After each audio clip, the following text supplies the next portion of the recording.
Welcome to Beyond Better, a podcast that explores a simple but profound idea. We all deserve to live lives we love, and that includes our work lives too. I'm your host, Stacey Ennis, an author, book coach, speaker, and long-time location-independent entrepreneur living in Portugal with my family of 4. Join me as I talk business, location independence, writing, publishing, and so much more, all focused on building a life that is beyond better. Welcome. I'm really glad to be with you this week and talk about a really important topic with a very inspiring, intelligent, and status quo challenging guest. And as I'm recording this, we're coming right off the back of the presidential inauguration. So while this will be published a little bit after that, you'll know this is informing some of my thinking and some of my own posturing as we come into this discussion. It's all very new. And I hope that we can leave with today's conversation, both getting to talk a bit about equity, but also we're going to talk about storytelling and, as I mentioned, how to challenge the status quo in the way that you show up in the world and understanding yourself better. So let me introduce you to this week's guest. Christina Blacken is a public speaker, performer, and the founder of The New Quo, a leadership development and behavior change training company. She creates transformational learning experiences and services that redefine community and culture within corporations, nonprofits, and universities. She's trained 14,000 leaders across 9 industries using her unique change model, which uses neuroscience, equity principles, and narrative intelligence to help people overcome bias, deepen trust in their relationships, and achieve equitable, status quo-breaking goals. She's been featured in the New York Times, Forbes, Business Insider, and NASDAQ.com, among other outlets. Christina, welcome. I'm so glad to be with you. I'm happy to be here. I'd love to just start with your backstory to understand a little bit of your personal journey and what led you into the work that you do today. It'll have to go back to the beginning of my childhood because I was born in Ogden, Utah, which we were just talking about. Ogden, what's up? Shout out to anybody from Ogden if you're listening. But I essentially grew up as what I call an extreme minority. So racially, religiously, and politically, I was kind of on the outside of the dominant cultural groups that I spent my days around. And I often saw these groups using storytelling and narrative in school settings, in religious institutions, in media and television to shape how people perceived groups that they weren't familiar with and they weren't necessarily in intimate relationship with. And that led to measurable outcomes, whether it was discriminatory practices, profiling people in stores, negative interactions with groups who were different. And that to me not only was something I personally experienced and felt a just and a drive to try to do something around, but also it fascinated me in terms of how it affected my community and the people that I loved and the people I grew up with. So this idea of story making and how it affected bias was really something that followed me from childhood into college. And in college, I studied policy analysis and management. I thought I was going to change the world one legal brief at a time. I'd be on my Alec bill and go ahead and try to flip the laws. And then I realized that there were other ways that I could use narrative to get people to change how they think and how they behave in their relationship dynamics, and learn that through a number of jobs in nonprofit and then media and then finally as an entrepreneur. So now I run an organization called The New Quo, and I focus primarily on equipping people with evidence-based communication tools and practices so that they can reduce and stop automatic patterns of negative thinking and story making and bias that gets in the way of how they perceive one another, how they navigate challenges and conflict, how they build goals, how they shape their business practices. And we're in a time where we need those tools more than ever before because there's a lot of misinformation, there's a lot of fear and paranoia, there's a ton of isolation because people aren't building community and relationships and friendship like they used to. And that's leading to a lot of destruction and a lot of removing of progress and rights that we've been spending the last few decades building. I love your how you shared about your upbringing. As we discussed before we hit record, I grew up in Boise, and A lot of my life actually was undoing a lot of the narrative I received growing up. I know that you grew up in a Baptist community. I grew up in a Christian, like not non-denominational Christian community, but I also went to Christian school. Embedded in that was a lot of messaging around race, around gender roles, around sexuality that took me like probably at least a decade to undo, but then it's a lifetime really, right? Of continuing to excavate and continuing to like hold in the light things that you were taught from a very young age that you believed. And for me, growing up in Idaho, that you mentioned Ogden, Idaho. Ogden and Boise are very similar geographically, in race and ethnicity. I think even socioeconomically, they're pretty close. So there's a lot of parallels there. And to your point, growing up in this minority, I grew up in the white majority, which meant I was really kind of in a bubble basically my whole life. And it's interesting the way that you talk about it's like the narrative, the storytelling does the damage, but then that's also the tool that can start to undo it and create change. And I love that. That is the tricky double-edged sword of narrative, where it's both a tool that can bring people together and deepen understanding and empathy like no other communication tool. And it can also be used for manipulation, for exploitation, for violence. And so I think it's really important. And this is why I talk about narrative intelligence, which is understanding how story affects belief and behavior. And when we're conscious of that, we can be more critical of the narratives that we're consuming. So, one thing I often encourage my clients to do is a story audit. So, really evaluating what is the stories that I'm consuming on a regular basis from the news, from TV, from podcasts and books, and what is it saying about the world, about other people? Does that give me a broader, diverse perspective of what's happening in the world, or is it really making my worldview smaller and more contained and more insular? And often, if you just add one new piece of media or narrative that you typically wouldn't reach for, it can completely change your perspective, your point of view, your ability to relate to others. And so I think really having that consciousness around narrative and its impact on ourselves is one of the most powerful tools anybody can excavate. It's really this self awareness and introspection tool that anybody has to practice, especially if they want to be influential and lead in any sort of way and communicate in a way that inspires people to make a difference or change their behavior. And I think we're becoming more conscious of it now because of the time we're in with technology and artificial intelligence, where a huge explosion of misinformation and deep fakes and really struggling with what should we trust, what's real, what's not, is going to become even more pressing in the coming years. I I obviously couldn't agree more with that. And it's just going to, it's not just like a small bit that it's going to worsen. It's really going to get harder to tell what's real and what's not. I wonder if you could give an example of this idea of an audit and how adding another angle or perspective can change things. I'm thinking about like with my personal example, growing up in this bubble where everybody had the same messaging. Everyone, my church camp that I went to, my school that I went to, my, church, always the same messaging. And I can remember it, for me it was college and taking a class on a literary theory class that helped me change my perspective. What about somebody who's like into their actual life? They're not 18, that is trying to be more mindful of the narratives that are coming into their world. What might be something practically that they could do right after they're done listening to this that could start to help them develop more nuance or kind of have more perspectives on a topic?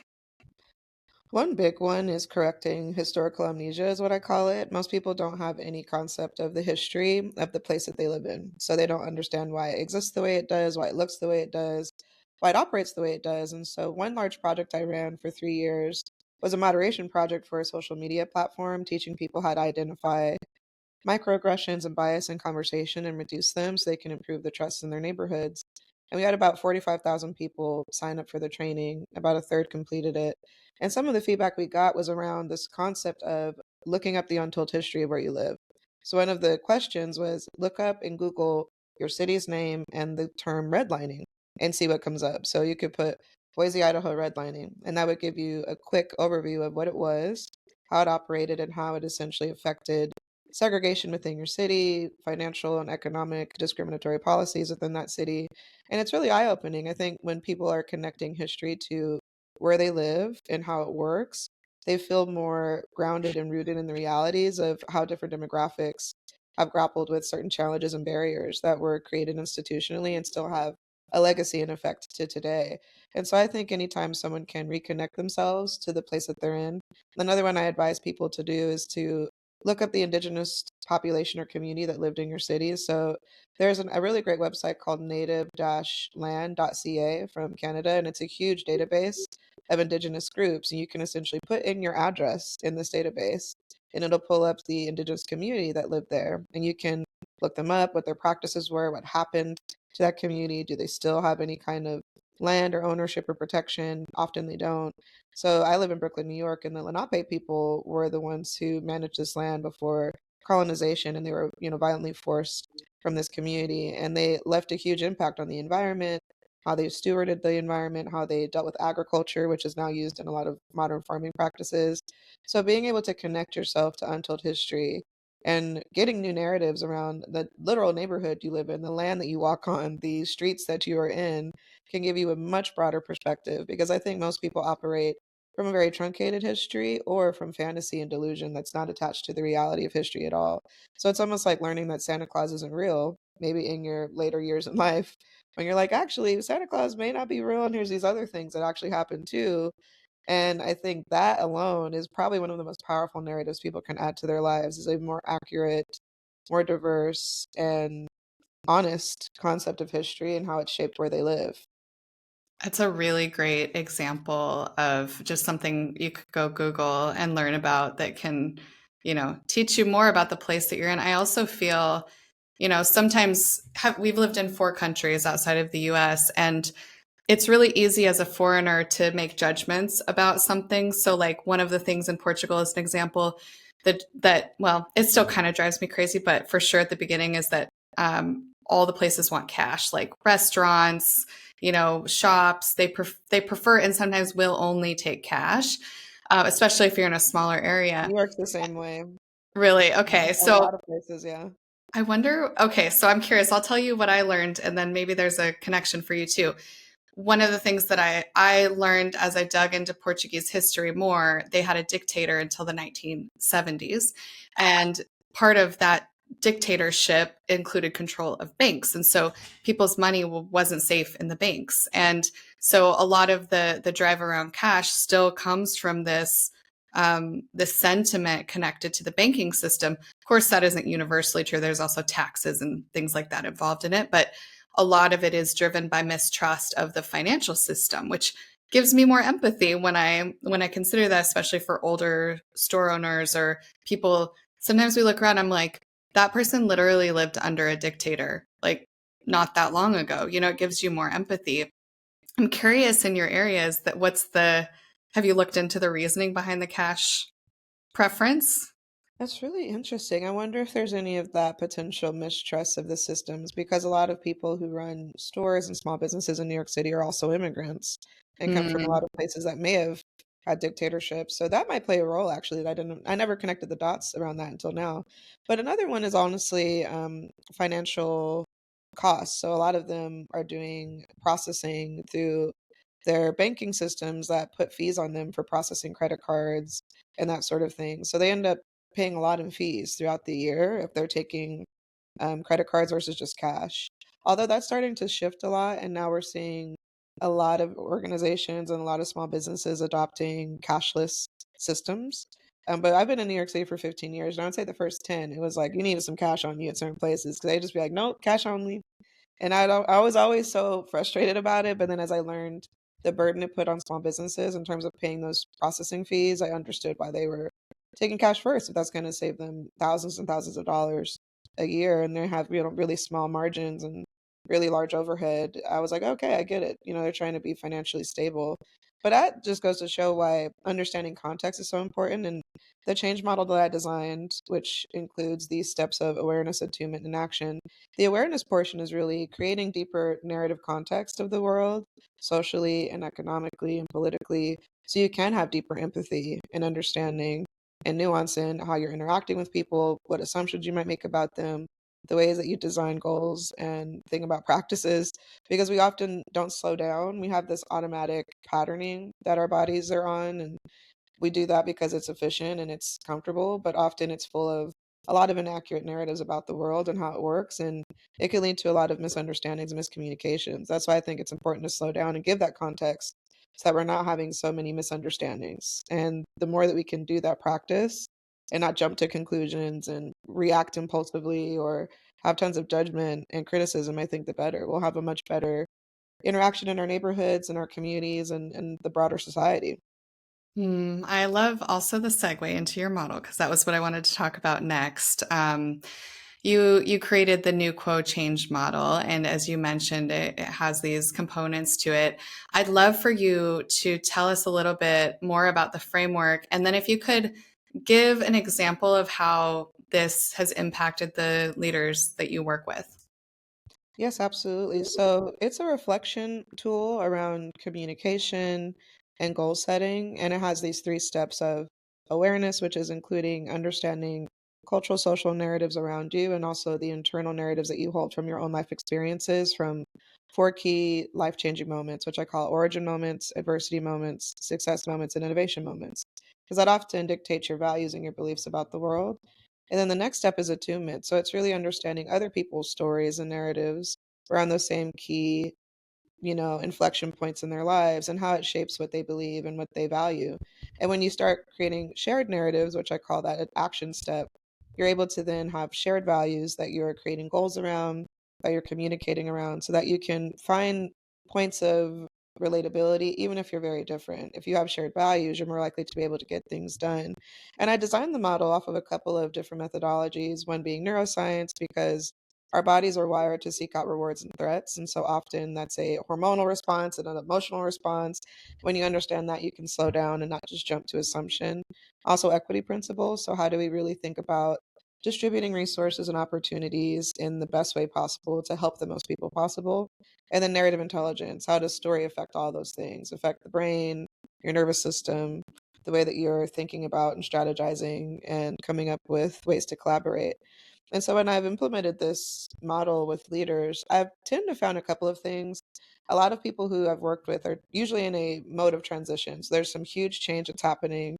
They're either going through a big growth spurt or the teams are blending together and trying to figure out how to work together and collaborate, or there's been some infusion of capital and they need to figure out what they're doing with it. And the leaders are a little bit concerned where they're like, hey, I have this new big task and goal to relate to a lot of people. Maybe these people are pretty different. Maybe we're grappling with uncertainty. How do we do this? And the model is tended to help the leaders become more confident and aware of what they value. If you don't understand what your true values are, it's easy to just be driven by fear, as we're seeing with predominant leadership we're seeing right now in politics and in government and across a lot of business institutions. And a fear driven value system as a leader typically truncates innovation, and it also leads to a lot of misunderstanding and a lot of errors and mistakes made. So leaders who are able to slow down and expand their narratives of what they value and then build things off of their actual values are more likely to be more effective, more influential, more persuasive. So I see that pretty often.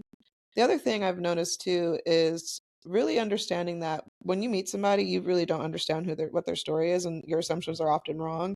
So, an example is I worked with this team at St. Louis University, and it was a team within their diversity, equity, and inclusion department. And this team was going through a hard transition because there was an internal team focused on DEI within the university, and then there was a part of the team that was focused on the external effects of the university on the community and the city at large. So how are we making sure that equity is accessible to neighbors and the impact of the university on resources, on the environment, and that sort of thing? And they kind of had competing goals.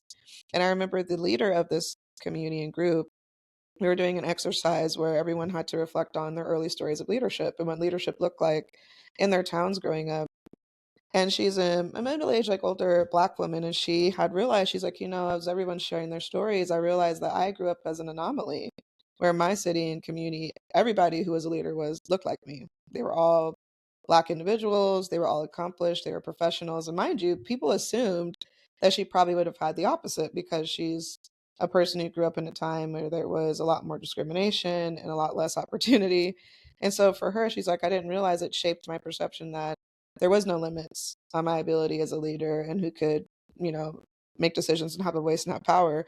And then there are other people in the team who had the complete opposite and who you could assume maybe those leaders that they were around looked like them and they actually didn't. And so that was really eye-opening, where often we have a lot of complex stories and intersectionality of our identities that people don't know that shape how we're showing up to conversations, how we're managing misunderstandings or conflict.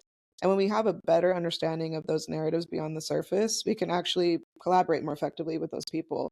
And so it was great to see the trust deepen and the understanding deepen within this team and giving them practical tools to do it that doesn't feel like inaccessible and really difficult. I think most people assume that work around relationship and community building is so complex and difficult, which it can be. But a lot of the time, really basic tools of communication and reflection and navigating differences and conflict is really a great starting point that can lead to a lot of improved outcomes. I, I, that's been my experience in my life too, is the conversations are everything and just connecting with another human. You mentioned awareness is the first step. What I heard from that is there's awareness of self, there's awareness of others, and that can only result through conversation and through also, I think, genuine care to know the other person and to consider them. Obviously, the work that you do is very important. And I'm curious to hear from you. We're in a very tumultuous time in the DEI space. Obviously, in the last week plus, programs have been canceled. Major companies like Meta have just stopped doing this really important work that has been happening for years and years and years by good people that really care about this change. How are you thinking about your work right now in the world, and what do you see as your kind of, I don't know, I know you'll continue to do the work that you're doing, but does it evolve in some way? Does it change in some way? How are you thinking about that?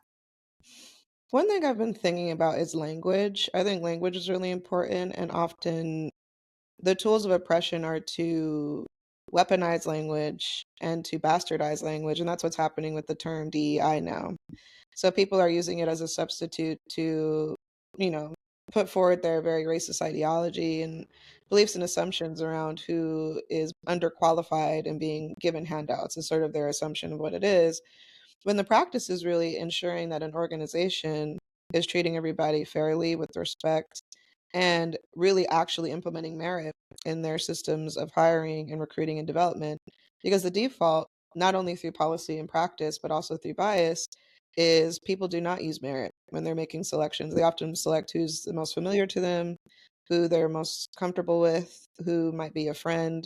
And that leads to a lot of homogenous outcomes in organizations, right? That's why a significant portion, a majority of leaders and a majority of business owners are still white men. And that is not because of merit. There's an overrepresentation because of bias and because of familiarity and affinity bias. And so DEI helps everybody, including other white men who may not have those social capital connections or financial connections, to get their foot in the door.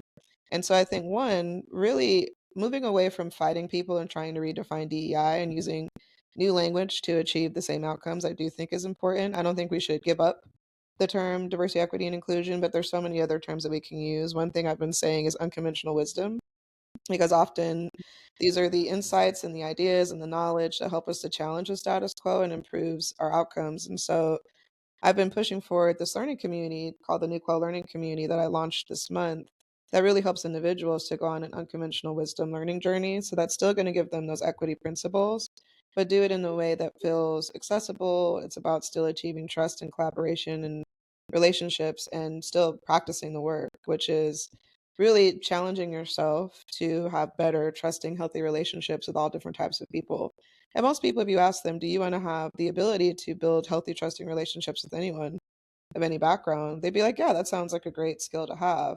If you say, is DEI good? They'd be like, no, it's taking away rightful opportunities from people and giving it to unqualified people, which is just such a bastardized and distorted view of what it is and what it's been achieving.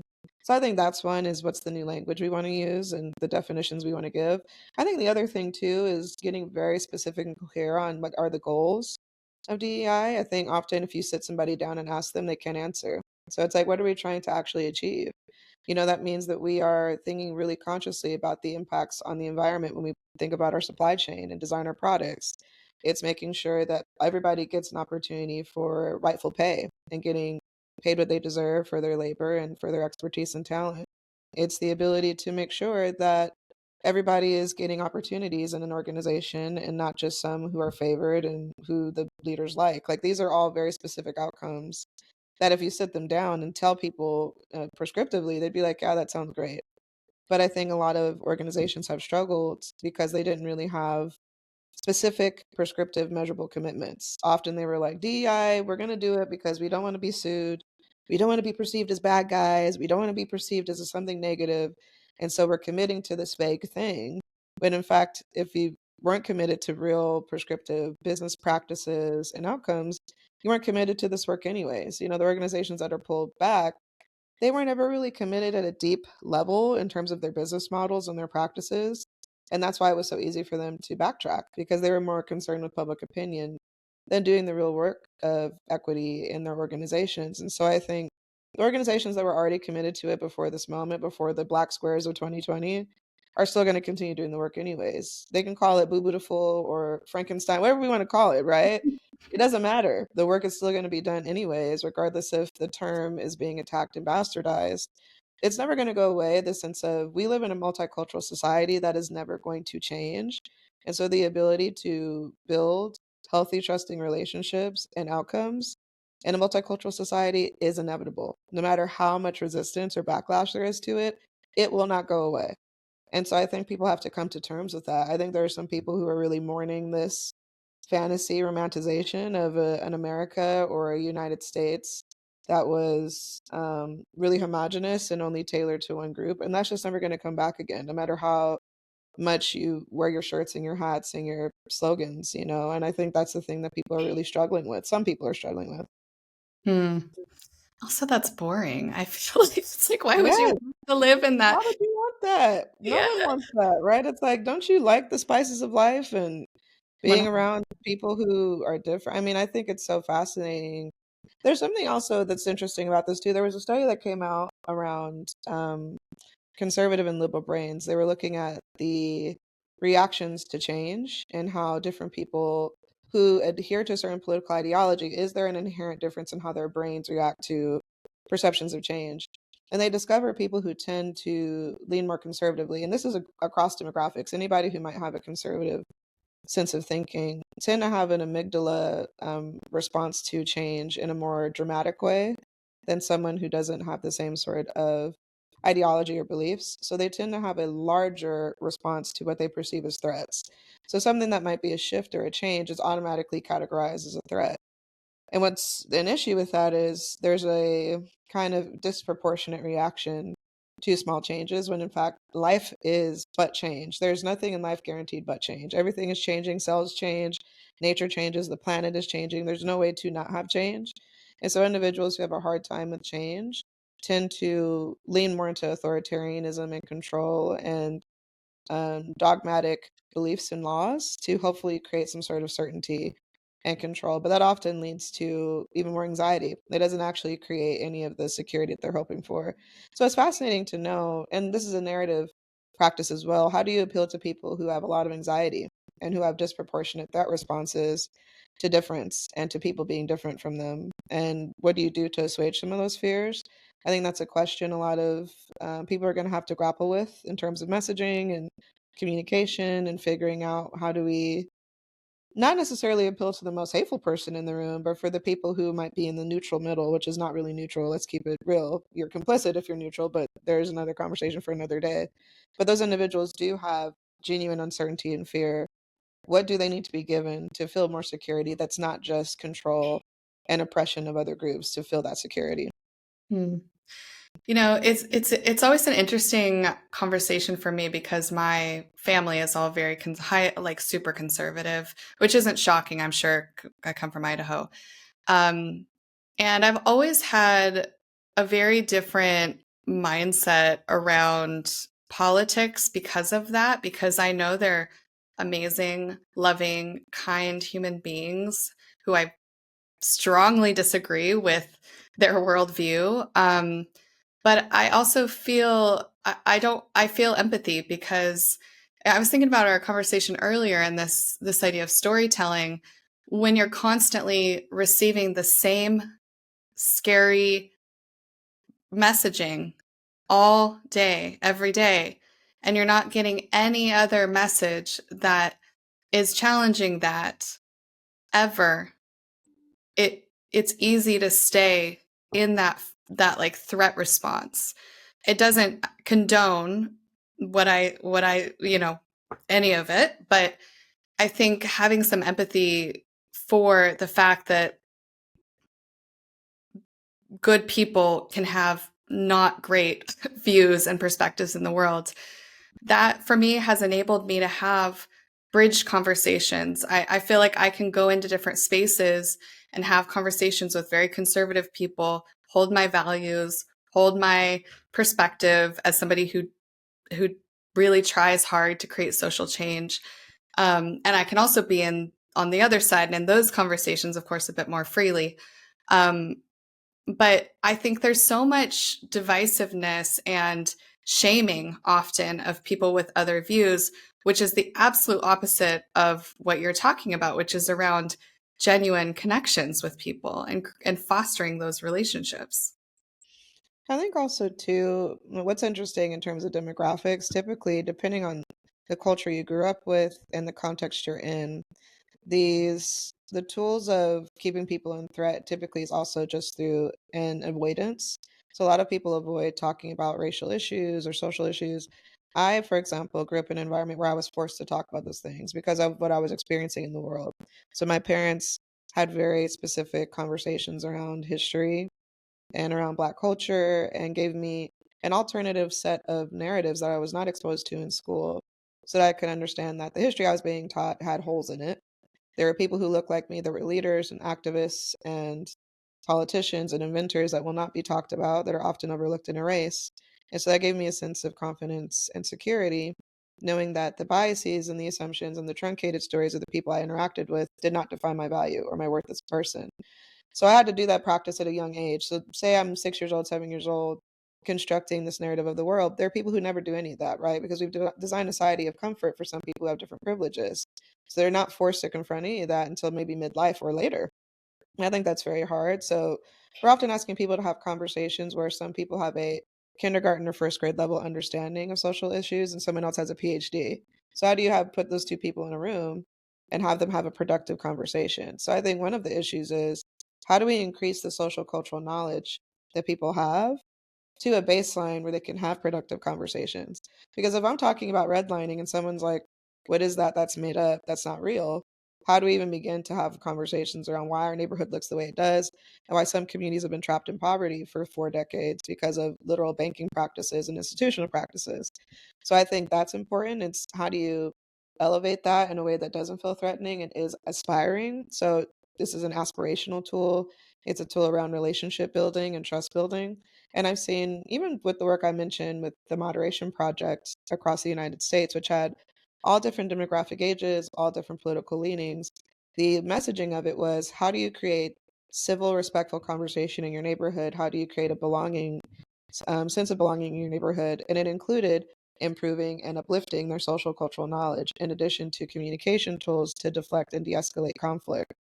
And often we got feedback that was like, hey, these are things I never learned. Like I'm realizing in my 60s, my 50s, my 40s, there are cultural social knowledge that, wow, this is making me see the world differently. This is giving me a new point of view so I can learn and grow. And so I think that's a really important part. It's maybe the books people read or the conversations and podcasts they're exposed to, and getting people to know that just outside of their own perspective and outside of, maybe attacking their quote unquote beliefs. It's like, have you heard about this about the world?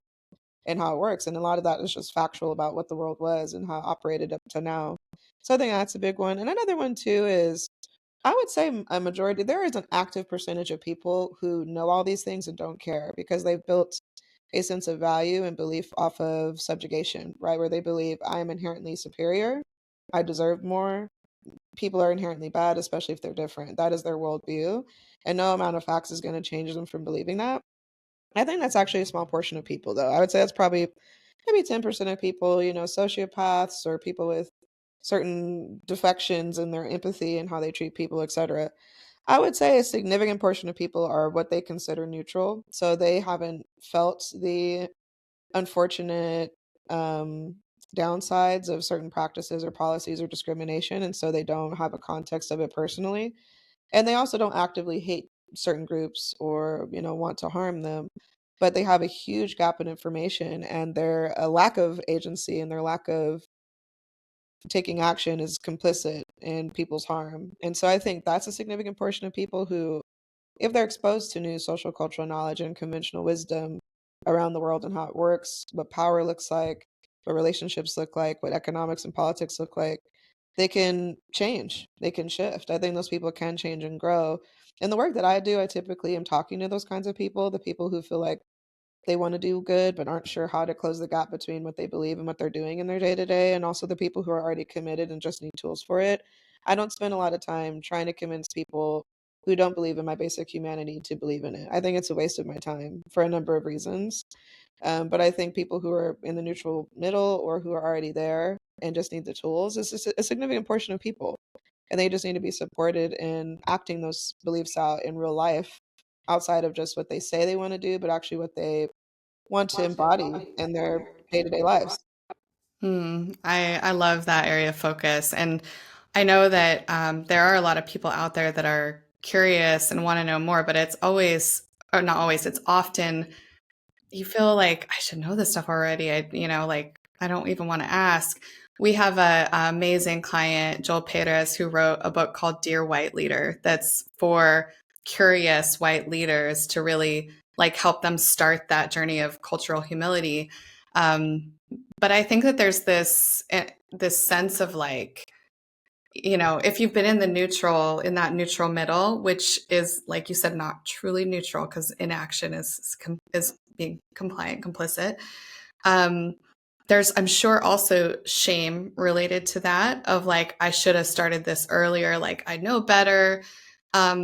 But also, I think you have to have grace with yourself as you make that journey. If you make a decision that you want to be part of the solution, you want to be part of change, like I said earlier, when I started my journey of empathy and understanding other people and reframing my worldview, I was so naive. Like, I remember when we moved to the Dominican Republic, that was the first country that we moved to outside of the US.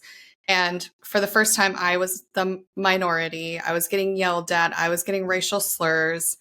And I was experiencing that for the first time. And I went to share that with one of my friends who was Black and had experienced this her whole life. And I was trying to connect and share my experience, but the way that I shared it wasn't okay. I was like, hey, now I understand what it's like. And she's like, no, you don't. Like, that's not the same thing. I was naive, right? But over time, I started to learn and I started to like recognize where I was naive and where I was being offensive. And then I felt really bad, but then I would do better next time. And it still takes, I still mess up all the time, but you try and you forgive yourself and you're curious and you move forward. So I'm curious to hear from you. If somebody's listening to this and they're like, that Christina has got it. Like I am feeling like I want to do something different in my life and kind of take this journey of discovery and change. How could they start to do that through? And I know storytelling is a way that you integrate that in your work, but what are some things that they could begin doing in their lives, maybe today or just over time? I think a big one is cultivating self-awareness. We don't have a society that encourages a lot of introspection for a reason. They want you to stay distracted.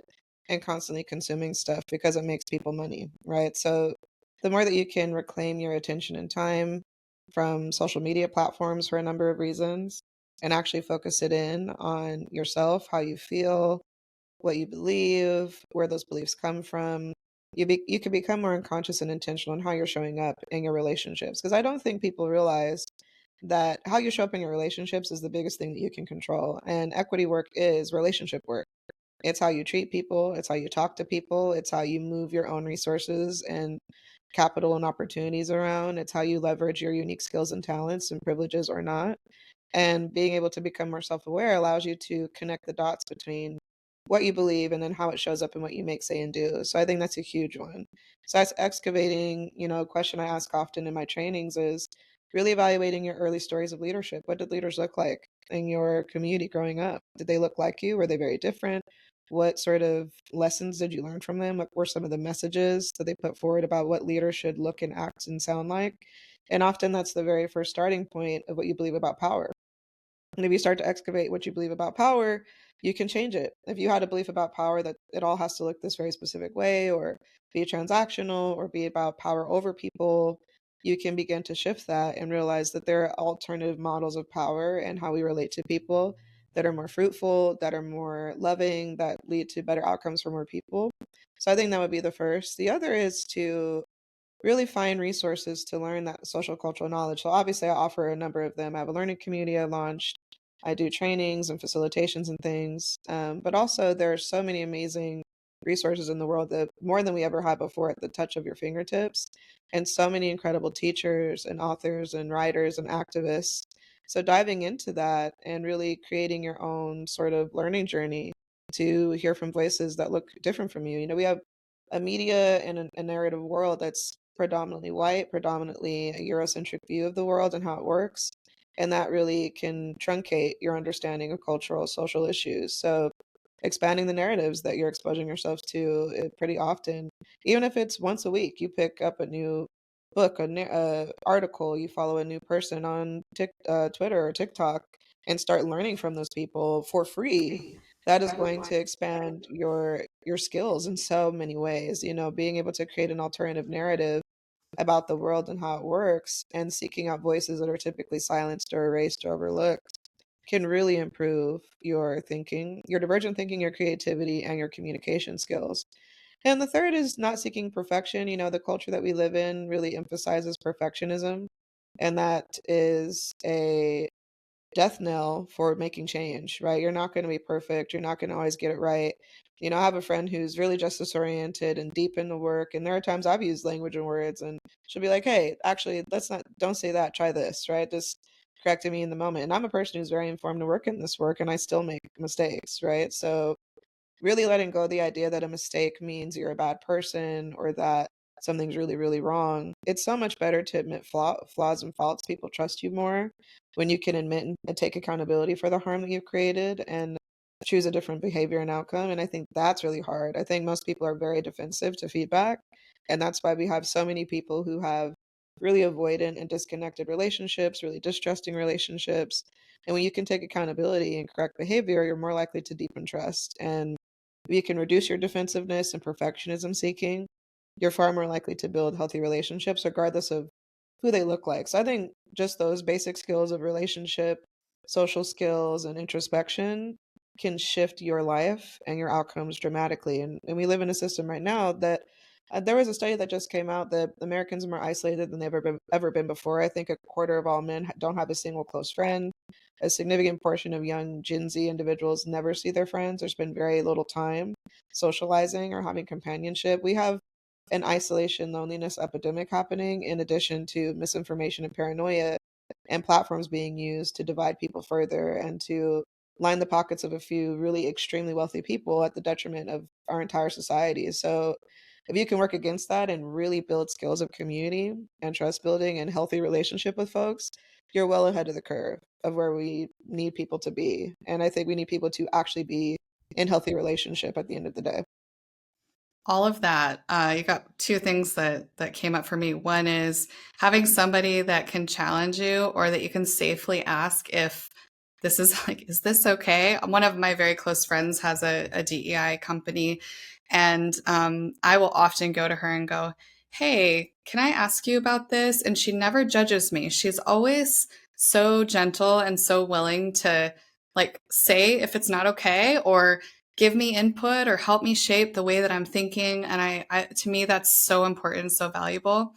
The other thing that this is just my personal journey as I've learned more, followed more people, read more books, is that disability often gets forgotten when we are really like diving into understanding people better. It's often left out of the conversation of equity.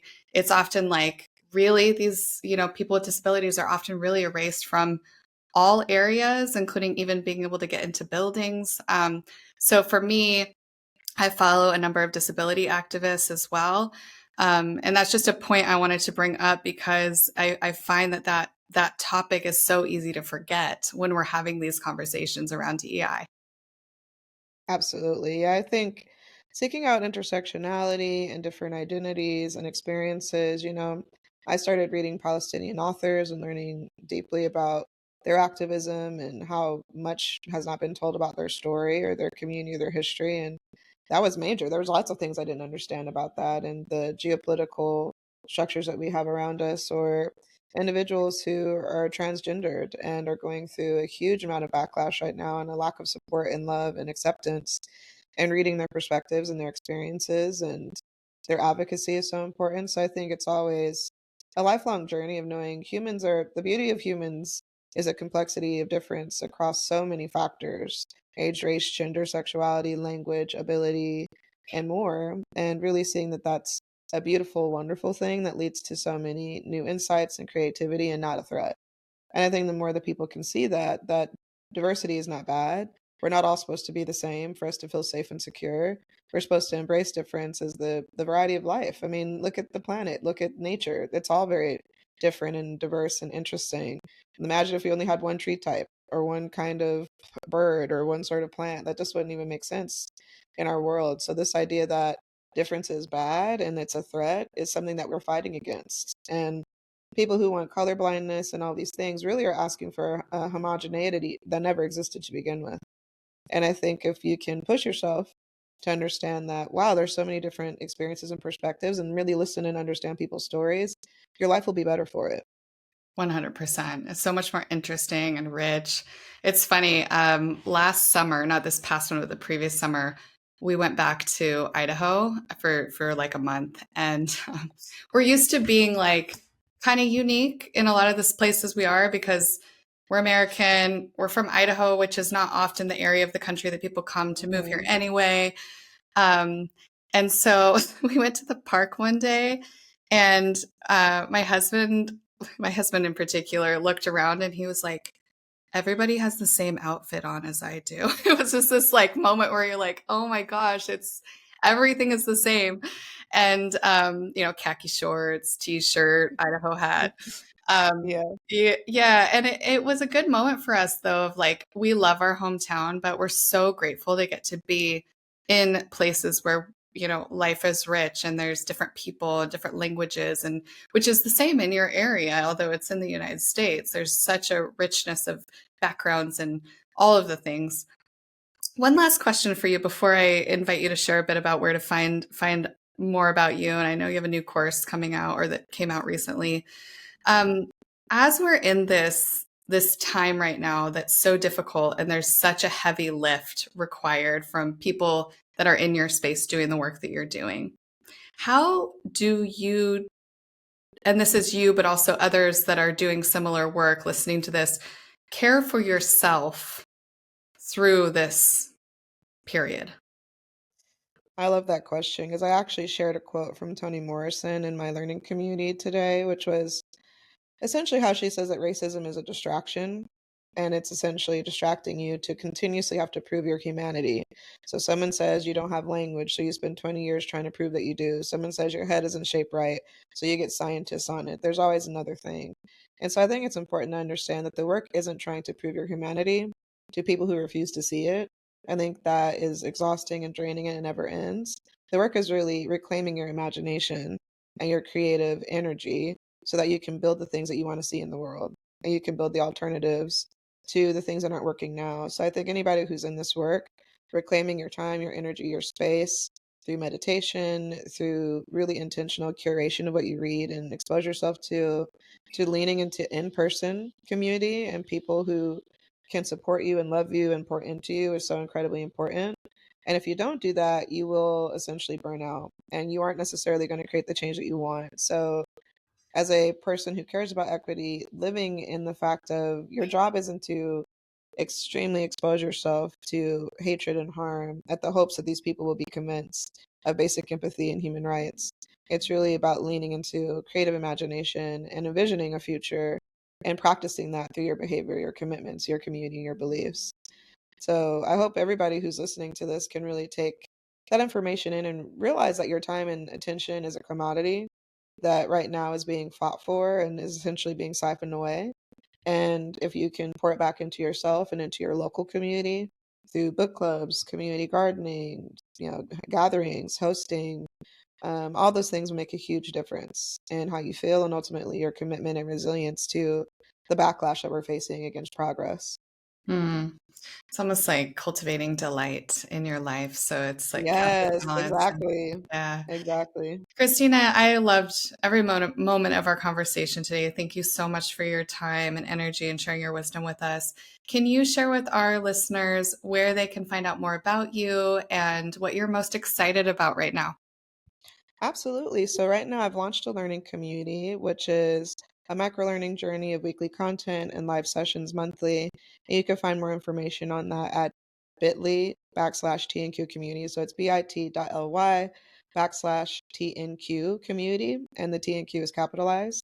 And I'm really excited about it. There's an intimate cohort that started. I think social cultural knowledge that can help us to achieve meaningful goals that matter will really help us move through this time, and doing it in community with others is important. You can also find out more. I have a podcast and writings and more information on my models and my white papers and stuff on my website, which is thenewquo.com.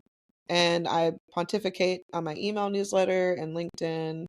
And I was on TikTok, but we'll see what that will be in a little while. So Right. it's probably better to be on LinkedIn and my newsletter if you want to learn and follow and hear more about my work, my perspectives, and also information that can help us move forward. We'll be sure to include links to all of those various places in the show notes. And thank you so much for joining me today, Christina. Thank you for the conversation. I'm hopeful, even though we're going through a challenging time now, that this allows people to really push forward and build something new as we're tearing down what's old. Yeah, same. I'm remaining cautiously optimistic. Well, thank you Absolutely. to our guest today, Christina, and thank you to you for tuning in and joining us for this conversation. I hope that you left with some insights and hopefully some practical things you can implement in your life as well. Thank you, as always, to Rita Dominguez for her amazing production of this podcast. I say it every week, but honestly, this wouldn't exist without her. She does everything behind the scenes, and I am grateful. If you have 30 seconds, if you could rate and review this podcast, it makes a huge difference in helping us reach more listeners with the message of living a life that is not just better, but beyond better. And I will be back with you before you know it.